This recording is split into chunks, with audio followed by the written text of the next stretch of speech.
بسم اللہ الرحمن الرحیم۔ السلام علیکم عزیز طلباء و طالبات۔ آج کا سبق ہمارا امانت و دیانت ہے، سبق نمبر 15 ہے۔ مشق کا آغاز کرتے ہیں کہ اللہ تعالیٰ کی دی ہوئی امانت کو اٹھایا انسان نے۔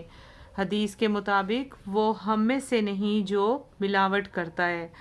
حدیث کے مطابق اس کا کوئی ایمان نہیں جو نہ ہو امانت دار۔ جس کا ایمان آزمانا ہو اس کے دیکھو معاملات کو، ٹھیک ہے۔ اس کے بعد آتا ہے کہ جب امانت ضائع کر دی جائے تو پھر انتظار کرو قیامت کا۔ امانت و دیانت کا مفہوم بیان کریں۔ پیج 66 پہ آ جائیے۔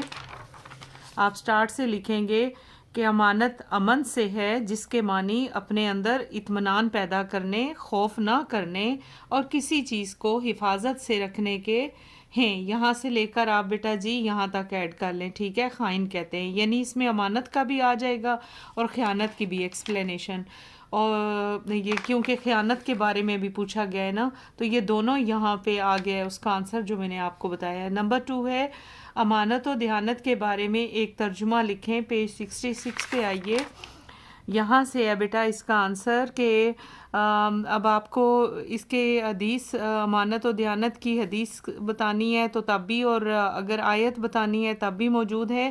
اللہ تعالیٰ کا ارشاد ہے، اور وہ لوگ جو اپنی امانتوں اور اپنے وعدے کی حفاظت کرنے والے ہیں۔ نبی پاک صلی اللہ علیہ وآلہ وسلم کا فرمان ہے، اس کا کوئی ایمان نہیں جو امانت دار نہیں۔ کوسچن نمبر 3 کی طرف آئیے کہ دیانت داری کی کوئی سی 2 مثالیں لکھیں۔ دیانت داری کی کوئی سی 2 مثالیں۔ آپ پیج نمبر 66 پہ آ جائیے، یہاں سے آپ لکھیں گے ایک تو مثال جو ہے وہ دیانت داری اور امانت داری کی مثال کے بددیانتی میں سے یا کسی کی مجبوری کا فائدہ اٹھاتے ہوئے کچھ کمانے کے بارے میں نہ سوچے۔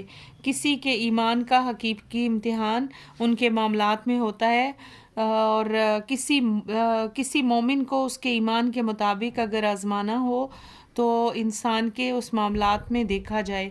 اس کے علاوہ اگر آپ اس میں ایڈ کر سکتے ہیں مثال، یہاں پہ آئیے پیج نمبر، نبی پاک صلی اللہ علیہ وآلہ وسلم کے ابھی ایک آپ مثال تحریر کر سکتے ہیں کہ نبی پاک ہمارے جب اسلام کی دعوت کا آغاز کیا تو انہوں نے تمام لوگوں کو جمع کیا۔ آپ نے یہ بچپن میں بھی واقعہ پڑھا ہوگا کسی کتاب میں، آئی تھنک 3 اور 4 میں یہ تھا کہ جب نبی پاک نے اپنے تمام عزیز و اقارب کو دعوت دی تھی، مکہ والوں کو، تو انہوں نے اپنے لوگوں کو جمع کیا تھا۔ میں کہوں کہ پہاڑ کے پیچھے سے کوئی فوج آ رہی ہے تو آپ کی طرف بڑھ رہی ہے، یہاں سے لے کر آپ یہاں تک بیٹا ایک مثال ہو جائے گی۔ آپ یہ ایگزامپل بھی اس میں تحریر کر سکتے ہیں، وہاں سے ایڈ کر لیں یا یہاں ایز یو وش۔ اس کے بعد آتا ہے اگر کوسچن نمبر 4 ہے، اگر کسی نااہل کو کوئی منصب دیا جائے تو کیا نتیجہ نکلے گا۔ میں بیٹے تھورلی پہلے سبق کو پڑھ لیتی ہوں، پھر میں آپ کو سمجھاتی ہوں۔ تو آپ لکھیں گے اگر کسی نااہل کو، نااہل کیا ہوتا ہے، جو کسی چیز کے قابل نہ ہو، کوئی جاب کرنے کے یا کوئی ایسی قابلیت نہ رکھتا ہو، منصب دیا جائے۔ منصب کیا ہے، اسے کوئی آپ جیسے کام سونپتے ہیں تو اس کا کیا نتیجہ ہوگا۔ تو میں نے اس کو اپنے پاس سے ایڈ کیا ہے، اسے امانت داری سے پورا نہیں، وہ نہیں کر پائے گا۔ یعنی ایسا نااہل بندہ جس کو کچھ بھی نہیں آتا تو وہ اس کام کو کبھی بھی پورا نہیں کر پائے گا۔ آپ اس کو یہ لکھ سکتے ہیں اس طریقے سے جواب۔ بددیانتی اور دھوکہ دہی کے 2 نقصانات بیان کریں۔ 68 پیج پہ آئیے، 68 پیج پر آپ یہاں سے مینشن کریں گے کہ یہاں سے جس میں مال میں برکت ختم ہو جائے گی، مال ضائع ہو جائے گا، اسی طرح کہیں غلط کاموں میں استعمال ہو جائے گا، اور یہاں تک آپ لکھ سکتے ہیں کہ بد اخلاقی اور بد کرداری نمایاں ہیں۔ ٹھیک ہے بیٹے، یہاں سے یہاں تک اس کا ایڈ کر لیں۔ اس کے بعد اگلا کوسچن ہے آپ کا کہ دیانت داری، امانت و دیانت کی فضیلت و اہمیت قرآن و حدیث کی روشنی میں بیان کریں۔ 67 پیج پہ آئیے،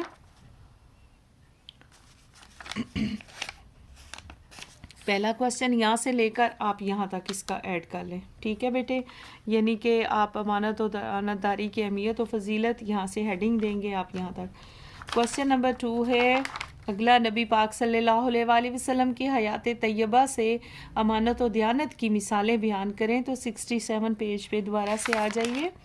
یہاں آپ یہ اگزامپل 1 ایڈ کریں گے کہ مثال نمبر 1، مثال نمبر 2، آپ پہلے ہیڈنگ دیں گے سیرت نبی صلی اللہ علیہ وآلہ وسلم سے امانت و دیانتداری کی مثالیں، اور پھر یہ مثال نمبر 1، مثال نمبر 2 کر کے آپ یہاں سے لے کر ہمارے پیارے نبی صلی اللہ علیہ وآلہ وسلم اور یہاں تک آپ بے شک لکھ لیں، ٹھیک ہے بیٹے، پیج نمبر 2 تک۔ نیکسٹ نمبر 3 ہے، معاشرے میں اگر امانت داری کو رائج کرنے اور دھوکہ دہی بددیانتی سے محفوظ رکھنے کے لیے آپ کون سے اقدامات کریں گے اور کیوں؟ ایسا جو تھورلی کوسچن ہوتا ہے بیٹا کہ جس میں آپ کو جنرلی کوسچن پوچھا جائے، پھر آپ اپنے پاس سے اس کی سٹارٹ میں اچھی طریقے سے بریفنگ کریں گے، پہلے اپنے پاس سے آپ اتنا نالج لے آئیں، آپ اس کو اتنی اچھی ایکسپلینیشن کریں کہ جو فیڈرل بورڈ والے لوگ ہیں وہ آپ سے امپریس ہو اور آپ کو اچھے مارکس دیں۔ آپ یہاں سے سٹارٹ کریں گے، جیسے میں نے لکھا ہے کہ لوگوں کو معاشرے میں امانت داری اور دیانتداری کو رائج کرنے اور دھوکہ دہی اور بددیانتی سے محفوظ رکھنے کے لیے ہم چند اقدامات کریں گے کہ لوگوں کو امانت داری اور دیانتداری کی اہمیت اور رسول اللہ صلی اللہ علیہ وآلہ وسلم کے ذریعے یا ان کی تعلیمات سے آگاہ کر کے، یعنی ظاہری بات ہے کہ جب آپ کسی کو امپریس کرتے ہیں تو آپ یا کسی کو کوئی سبق یا کچھ اقدامات کریں گے، بتائیں گے، تو سب سے پہلے ہمیں اپنے پیارے نبی صلی اللہ علیہ وآلہ وسلم کے اسوہ حسنہ، یعنی ان کا جو طریقہ کار تھا زندگی کا، ان کی تعلیمات سے آگاہ کر کے ہم انہیں یعنی لوگوں کو بددیانتی اور دھوکہ دہی سے روک سکتے ہیں۔ پھر آپ اسی میں سے جو آپ نے پڑھا ہے اس میں سے آپ ایڈ کریں گے تھوڑا سا جو آپ کو یاد ہے، کہ جیسے یہ 8 یا 10 مارکس کا آتا ہے پیپر میں، تو آپ اس حساب سے نمبرز کے حساب سے یہاں سے ایڈ کرتے ہوئے دوبارہ سے آپ اس کو ایکسپلین کر سکتے ہیں، وضاحت دے سکتے ہیں۔ بہت شکریہ، امید ہے میری ویڈیو پسند آئی ہوگی، پسند آئی ہے تو لائک، شیئر اور سبسکرائب کریں، اور اپنے فرینڈز کے ساتھ بھی بیٹا شیئر کر دیں تاکہ دوسرے بچوں کا بھی بھلا ہو۔ اللہ تعالیٰ آپ کو کامیابی سے ہمکنار کرے، آمین ثم آمین یا رب العالمین۔